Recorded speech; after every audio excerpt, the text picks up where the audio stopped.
Subir la pantalla, por fin.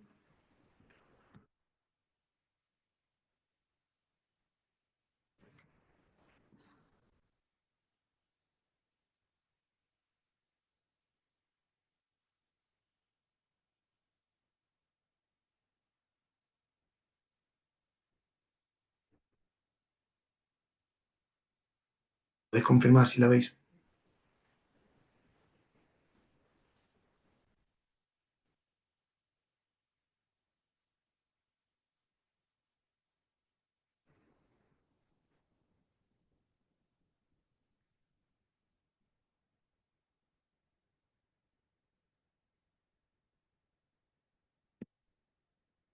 Vale, pues ya hemos dado los 5 minutos que damos siempre de cortesía y nada, como decíamos en la última sesión, ¿vale?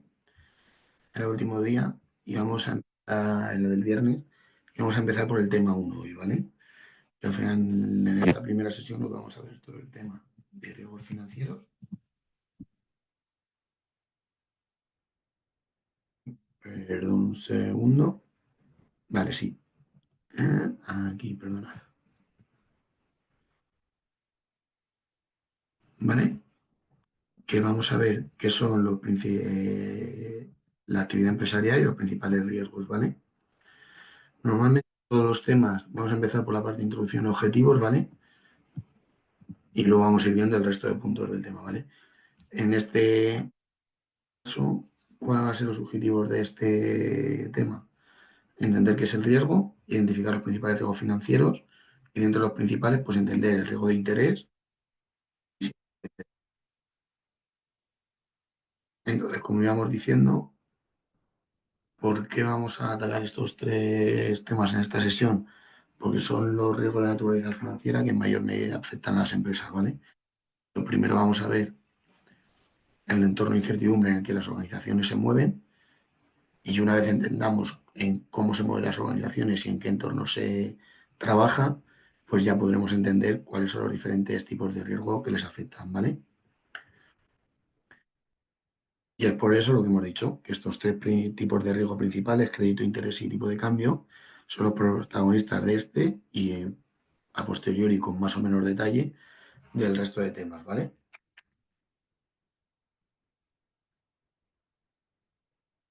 Entonces, la actividad empresarial, solo por el mero hecho de existir, ya está sujeta a riesgos, ¿vale? Ya sean micro o macroeconómicos.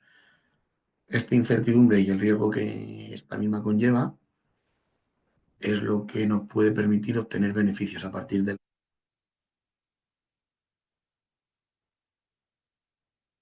que decimos que las empresas se mueven en un entorno que no es seguro, que tiene muchos cambios, muy volátil,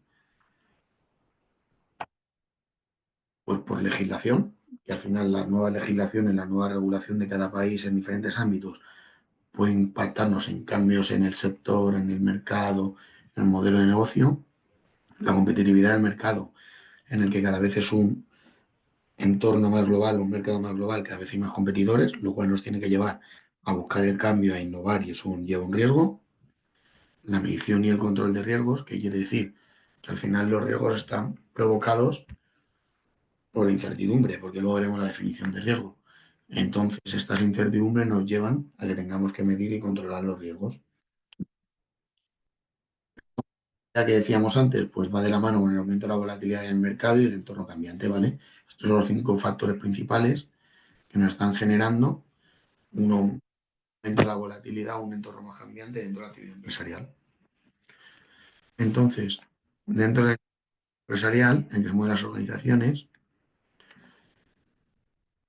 siempre tenemos que entender que las oportunidades que se nos ofrecen a las empresas no son para maximizar el beneficio, sino para aumentar el valor de la empresa, o en este caso de los accionistas. Es al final este aumento de valor la que nos asegura la supervivencia de las entidades mediante la transformación hacia una estructura empresarial fuerte y flexible. Pues todos estos factores se pueden analizar mediante una matriz AFO y se pueden diferenciar entre factores internos y externos y negativos y positivos. Los internos serían debilidades y fortalezas y los externos amenazas y oportunidades. Cuando hablamos de factores internos, ¿de qué hablamos? Pues todos aquellos componentes de la organización no solo los activos, personal, infraestructura, equipos, sino también de los intangibles, cultura, motivación, capacidad, etcétera, que han de perseguir el mismo objetivo, que es la maximización de valor. Por la parte de los factores externos, se pueden llevar en este nivel a realizar una división de los factores de carácter externo, dependiendo si tiene una relación directa o indirecta con la empresa, ya sean indirectos o directos, ¿vale? Económico, determinados por la estructura y coyuntura económica de cada país, tecnológicos, etcétera. Los factores directos pues serán todos aquellos externos más propios de clientes, proveedores, etcétera, ¿vale? Y por ello será relevante cuando estudiemos y hagamos un análisis conocer y analizar todos los factores del entorno, tanto externos como internos, que tienen relación y que interaccionan con la empresa, ¿vale? Como forma de conseguir una situación de ventaja ante los cambios futuros. Entonces, cuando hablamos de riesgos empresariales, existen muchas clasificaciones, ¿vale? Aquí lo primero, antes de ver las clasificaciones, es definir el riesgo, ¿vale? Riesgo que no necesariamente es malo, aunque suele tener una connotación negativa. El riesgo suele hablar de la posibilidad de que ocurra algo, la incertidumbre de que pueda ocurrir un evento. Este evento puede ser positivo, la posibilidad de que a mí me toque la lotería, o negativo, la posibilidad de que me impaguen y tenga una pérdida de X, ¿vale? Dentro de los riesgos se pueden organizar entre estratégicos, operativos, financieros y fortuitos, ¿vale? Dentro de estratégicos, pues hablaremos de aquellos riesgos de reducción del crecimiento y incumplimiento de los objetivos empresariales por la capacidad de respuesta ante un entorno competitivo y dinámico. Operativos, pues aquellos riesgos relacionados con la dependencia de la organización, de los procesos, personas y productos. Financiero, aquellos riesgos derivados de las fluctuaciones adversas en las variables financieras que afecten al resultado de la empresa, ¿vale? Y por último, fortuito, por los desastres naturales, más quizá parte de riesgo operacional, riesgos climáticos, etc. Entonces, cuando hablamos de riesgos, muchas veces pues metemos riesgo de crédito, mercado, liquidez. Riesgos operacionales metemos riesgo operativo, eventos. Riesgo de crédito, legal, concentración, ¿vale? Al final se pueden organizar los riesgos de todas las maneras que queramos, por decirlo de alguna manera, y con una profundidad que quiera darle o complejizar la empresa.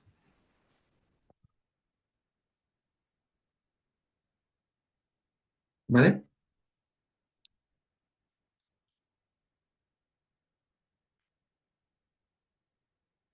Segundo, perdona. Entonces, según un estudio de España y Europa de 2004, se detectó un cambio de actitud por parte de las empresas españolas frente al riesgo, ¿vale? Porque ahora vamos a ver por qué se lleva a la importancia de los riesgos financieros. Los resultados de este estudio que apuntaban que los riesgos que más preocupan a las empresas son los siguientes. Uno, el aumento de la competencia, estratégico. Dos, cambios en la demanda, estratégico. Tres, morosidad e insolvencia, riesgo de crédito, por lo tanto financiero. Cuatro, fluctuación de riesgo de los productos, mercado de interés financiero.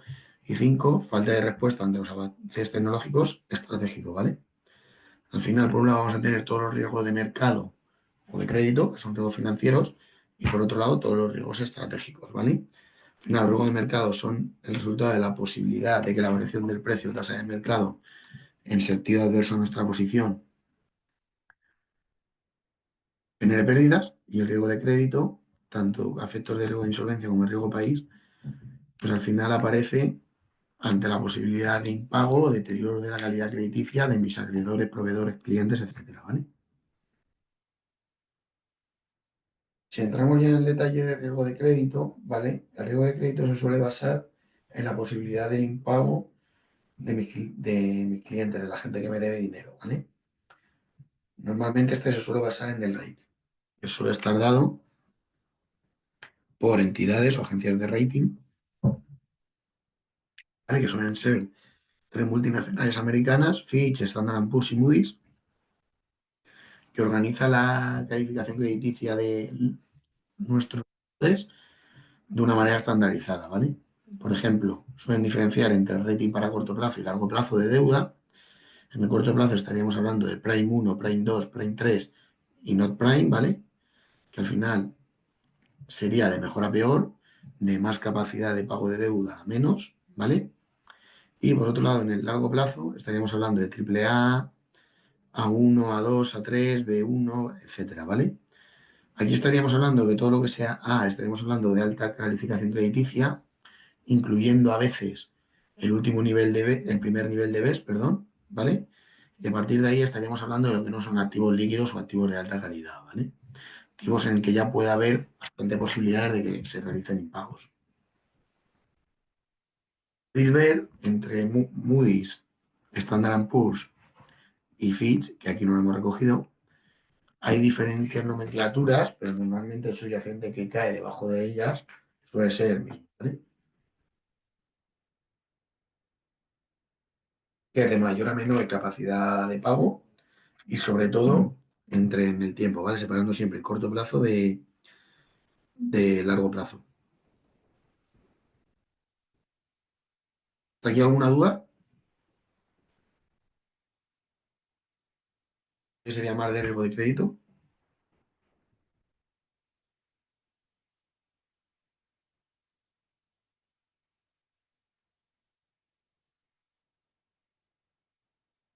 Vale, pues si queréis vamos a pasar a lo que es el riesgo de mercado, ¿vale?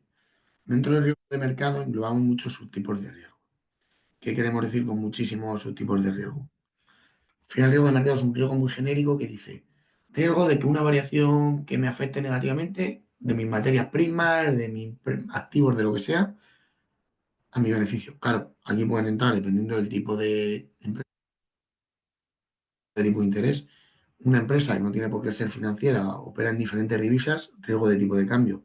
Si es una que se dedica a las materias primas, riesgo de precio de mercancías, riesgo de precio de acciones, si me dedico a comprar venta de acciones, ¿vale? O incluso el último, que es el riesgo de básico, relación entre posiciones y mercados. ¿Cuáles son los más típicos? Mercado, entendiendo precio de mercancías y de interés, ¿vale? El riesgo de interés, que parece menor, es muy importante porque al final, en el sector financiero, el interés es el precio del dinero. Entonces es la materia prima con la que comercializamos. Riesgo de tipo de interés, el tipo de interés, perdón, que es la remuneración de uso del dinero, el precio del dinero. Este precio podrá ser fijo o variable, de manera que prestamista y prestatario pues asumirán un riesgo de tipo de interés en función del sentido de la variación de dicho precio, ¿vale? Entonces, si pasamos a la siguiente ley, donde vamos a ver más en detalle ya el precio de tipo de interés, ¿vale? Pues al final lo que tenemos que tener en cuenta es que el precio de interés tiene dos visiones. La visión de margen financiero, es decir, lo que se paga por un préstamo o porque te presten dinero, que es el tipo de cupón. Por ejemplo, a nosotros nos dan una hipoteca, ya sea a tipo fijo o a tipo variable con un Euribor más spread, o el valor real del mismo. ¿Cuál es el valor real de una operación? El valor presente en los flujos de caja que tienes a futuro, descontado. Ya veremos un ejercicio cuando acabemos el tema 3 de cómo funciona, ¿vale? El descuento de flujo de caja y el valor presente. Entonces, aquí es fundamental, cuando hablamos de descuento de flujo de caja, entender que cuando yo hablo de mi valor presente, el aumento de tipos va a hacer que el valor de los precios disminuyan y el descenso de tipos, que el valor actual aumente, ¿vale? Aquí es fundamental entender qué me impacta en este descuento la rentabilidad real de los activos, es decir, el tipo de interés que me pagan por cupones, la prima por riesgo de crédito del emisor, prima por expectativa de inflación, prima por riesgo de liquidez y efectivamente por tipo de interés, ¿vale? Y a esto habrá que añadir todo el tema macroeconómico de riesgo de país del emisor o de tipo de cambio, ¿vale?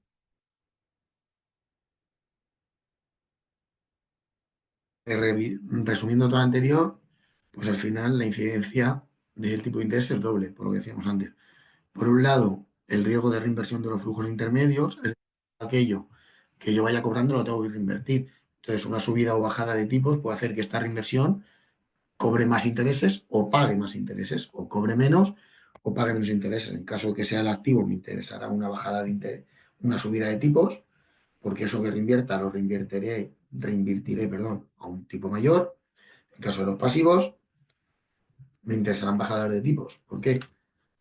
Porque reinvertiré esos pasivos a un tipo menor, me financiaré un tipo menor. Vale. Si hablamos del riesgo de precio, pues hablamos de lo que hablábamos antes, del descuento de flujos. Cuanto más baje los tipos por el activo, más me interesará porque mis posiciones valdrán más. Por el pasivo, cuanto más incremente los tipos, mejor me vendrá porque valdrán menos mis pasivos, mis deudas. Entonces, normalmente lo que se debe buscar es un macheo entre activo y pasivo buscando que ambos riesgos se anulen. ¿Cómo se puede buscar? Mediante la duración de Macaulay, que al final es el vencimiento medio de los flujos de caja y lo que se suele atender es tenerlos macheados, la duración del activo con la del pasivo, ¿vale?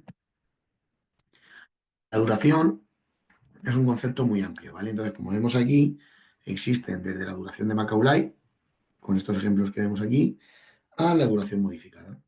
Es la duración de Macaulay, lo que hemos dicho. Es la ponderación de cuándo ocurren mis flujos medios traídos a valor presente para saber cuánto tardo en recuperar la inversión inicial en tiempo. Duración modificada, la sensibilidad, que es, nos indica la variación del precio del título como consecuencia de alteraciones en el precio de interés, es decir, ante subidas y bajadas de tipo, ¿vale? Y hasta aquí, hasta aquí la introducción a riesgo de tipo de interés, que ya veremos más en detalle, ¿vale? Pero este tema es solo introductorio.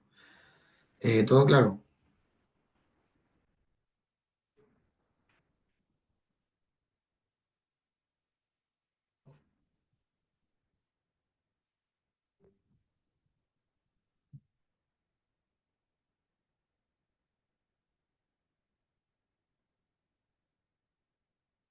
Ok, vale. Pues pasamos a riesgo de tipo de cambio. Pérdida potencial como consecuencia de variaciones del tipo de cambio. Es decir, son volatilidad y posición que tengamos en cada divisa. Tres tipos de posiciones. Larga, es decir, los activos en divisa extranjera son mayores que mis pasivos. El riesgo de cambio se presentará cuando el tipo de cambio baje, es decir, cuando se aprecie nuestra moneda local. Corta, los activos en divisa extranjera son menores que nuestros pasivos. El riesgo de cambio tendrá lugar cuando se aprecie esta divisa extranjera, porque valdrá más lo que debo. Posición neutra, sin riesgo, macheado al 100% y todo vence igual. Con riesgo, cuando aunque yo tenga el mismo saldo en activo y en pasivo en divisa extranjera, no tenga los mismos periodos de vencimiento. ¿Qué quiere decir esto? Que lo mismo, si mis pasivos me vencen dentro de un mes y mis activos en un año, ahí puedo tener un mismatch por el tipo de cambio que voy a tener en un momento y en otro. Y eso me puede generar riesgo, ¿vale? Y este riesgo no solo afecta a los que operemos con varias divisas, también las tenemos en los diferentes riesgos de cambio. Contable, que surge cuando se operan monedas distintas a la empleada para formular la información contable. Es decir, yo tengo una empresa multinacional y cada geografía, cada filial hace sus estados contables o sus estados financieros en su divisa local. ¿Qué pasa? Que cuando yo consolido y la voy a llevar toda a euro, ahí puedo tener un riesgo de cambio. Riesgo económico, pues por las posiciones en monedas distintas a la funcional o básica elegida por la entidad, que puede ser diferente a las cuentas anuales. Más de lo mismo. Estoy vendiendo en una divisa que no es euro, cuando llega la hora de consolidar, y si a la hora en la que yo vendo me ha cambiado el tipo de cambio y estoy perdiendo dinero, y transaccionar. Operaciones realizadas en moneda extranjera que aún están vencidas, que aún no están vencidas, y que cuando venzan puedan tener un tipo de cambio diferente y me pueda llevar a tener una pérdida. ¿Vale? Esto de riesgo de tipo de cambio, ¿vale? ¿Alguna duda? Porque este es el tema uno en el que hablamos, como veis, es muy cortito, de la introducción a los tres principales, ay, disculpadme, riesgo financiero, más allá de los estratégicos, ¿vale? Interés, crédito y mercado.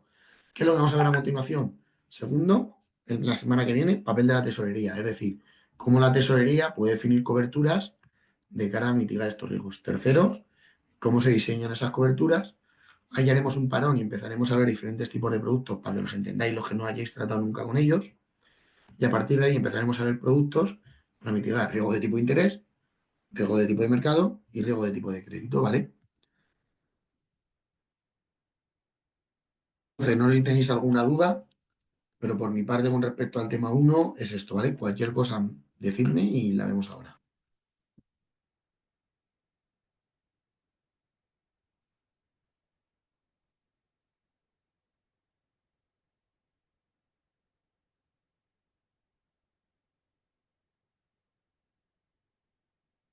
Vale, genial. Pues yo lo que voy a hacer es, os voy a subir la presentación del tema uno al campo virtual, o voy a subir la del tema 2 para que la podáis ir bicheando también, y un ejercicio sobre el riesgo de tipo de interés que está bastante bien, que yo creo que os puede ayudar, ¿vale? Y lo vemos en clase la semana que viene.